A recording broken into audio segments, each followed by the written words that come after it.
Hello everybody and welcome to this week newsreel. Your host Bogdan here. I hope that everybody is doing great, and guys, as usual, without asking you to hit those small buttons below this video, let's start with the quiz question for this week, which involves Mongolia, and it goes like this.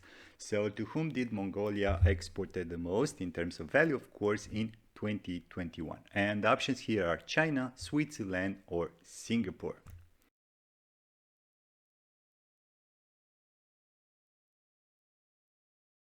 And guys, the correct answer is China, to whom Mongolia exported some $7.7 billion worth of goods. Sorry, it was followed by Switzerland at a very, very long distance, if you ask me, with some $900 million. While the third option, so Singapore, was the third largest export destination for Mongolia with some $250 million. And now that you know to whom did Mongolia export the most in 2021, let's take a quick look at the Freightos index and how it behaved since I last covered it. And first things first, the overall index is down 3% week on week, and we have a value of $3,429. With big movers here involving the North America East Coast to North Europe sub-index was up 2%, and China to North America West Coast sub-index was down 6%. As for the main sub-indexes, well, for the China to North America West Coast sub-index, even though on week 41 it had a 12% increase, it fell again on week 42. And now we have $2,546, while the other Trans-Pacific sub-index, so connecting China to North America East Coast, is finally below the 6K mark. It fell 4% week on week, and we're having here $5,797.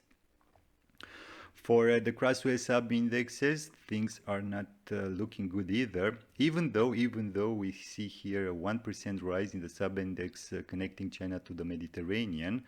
So we have $5,723 in absolute terms, while the other sub-index, so the one connecting China to North Europe, continues the downward slide, this time with 6%, which brings the absolute value to $5,148. From the supply side, guys, carriers are blocking some of their sailings, and I've managed to capture a couple of advisories coming from Maersk website. So basically all major head hauls are suffering some blank sailings or capacity adjustments in an effort to contain the fall of the freight rates. And it's anyone's guess how much this will help the carriers. Things are going to be very, very interesting in the next couple of months. MSC is again on a shopping spree with a new order for 16,000 TEU vessels at Yangzijiang, which seems to be that are expected to be delivered from late 2024 to mid 2025. But also, guys, hold on tight, with the acquisition of the Italian towage operator Rimorchiatori Mediterranei, a towage operator active in Italy, Malta, Singapore, Malaysia, Norway, Greece, and also Colombia. It still needs the approval from the competition authorities. There is a lot of weight hanging on the authorities, if you ask me, as basically with this move, MSC could close a loop in their quest for the supreme vertical integration, if you want.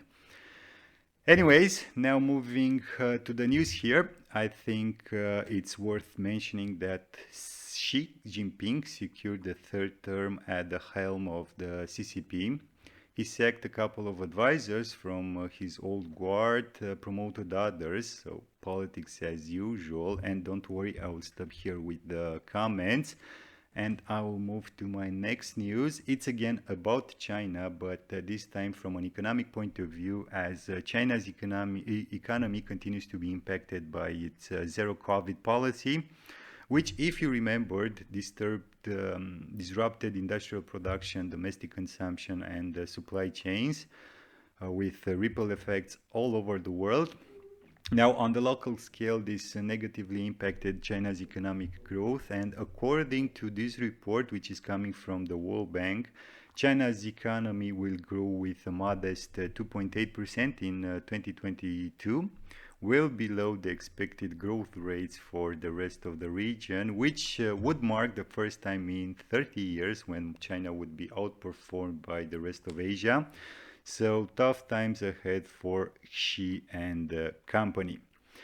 Now moving slightly westwards, the next news covers India's inflation, which seems to get higher, some 7.4%, with food prices as the main driver for the increase. And even though the author can somehow questions the validity, there is nothing too alarming, and it seems that the forecasted inflation for March next year, so 2023, is expected to be around 5.5%.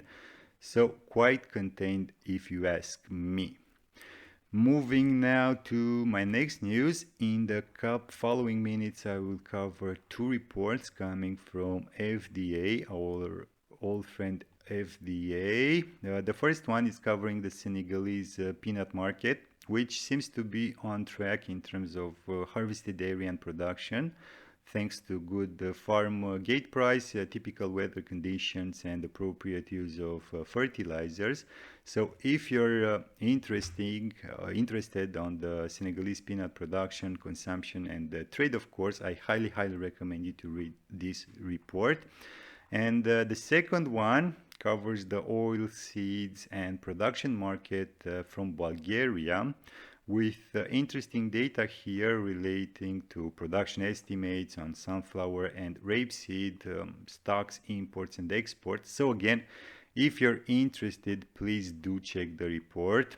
As I will now move to my last news. And as you can see here, it's coming from the EU Commission and covers the WTO ruling that confirms the fact that anti-dumping duties imposed by Colombia on frozen fries from Belgium, Germany, and the Netherlands are in breach of the WTO rules and unfairly restrict access to the Colombian market for EU producers. And normally, guys, I wouldn't bother to cover this news, but here I don't like how things are explained, if you want. First, it says that EU welcomes the ruling and then makes reference only to Belgium, Germany, and the Netherlands.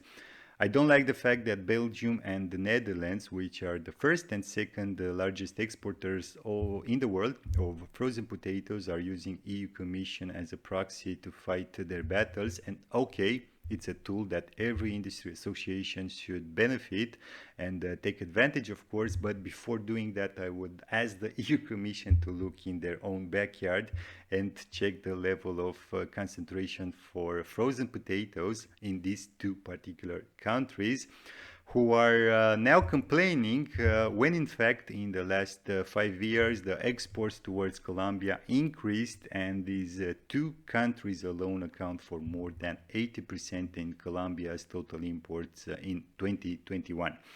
Anyways, what I'm trying to say here is that even though mechanisms like, I don't know, dispute resolutions are well intended, complaining that you're challenged by some anti-dumping duties when your exports are in fact growing should raise a big question mark for the WTO panel.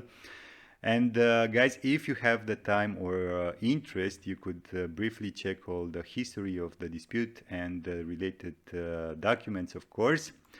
And with this being said, guys, I will stop here. Thank you all for watching. I hope that you've enjoyed and I didn't manage to put you to sleep. And as usual, until next time, keep your business safe. Thanks.